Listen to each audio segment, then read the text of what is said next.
বৈষম্য বিরোধী আন্দোলনে আহতদের সব ধরনের চিকিৎসা সহায়তা দিতে প্রস্তুত চীনা বিশেষজ্ঞরা। এছাড়াও চীনে নেওয়ার প্রয়োজন হলে সেই ব্যবস্থাও করা হবে বলে জানিয়েছে চীনের বিশেষজ্ঞ দলটি। সোমবার জাতীয় চক্ষু বিজ্ঞান ইনস্টিটিউট হাসপাতালের রোগী ও চিকিৎসা সক্ষমতা পর্যবেক্ষণের সময় 10 সদস্যের চীনের চিকিৎসক প্রতিনিধি দলটি একথা জানান।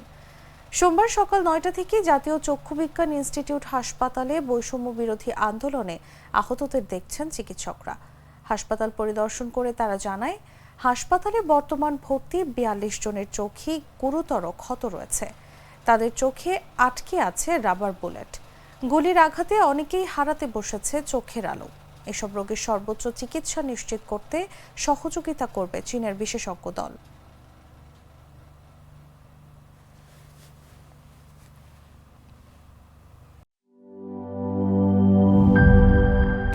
স্যার, আমাদের নতুন প্রোডাক্ট সিক্সার্স দেখতে তো ভালো, খেতেও ভালো। তুমি একটু বেশিই বলো। জানি স্যার, বিশ্বাস করবেন না, তাই সুপার স্লো মোশন ক্যামেরা নিয়ে এসেছি।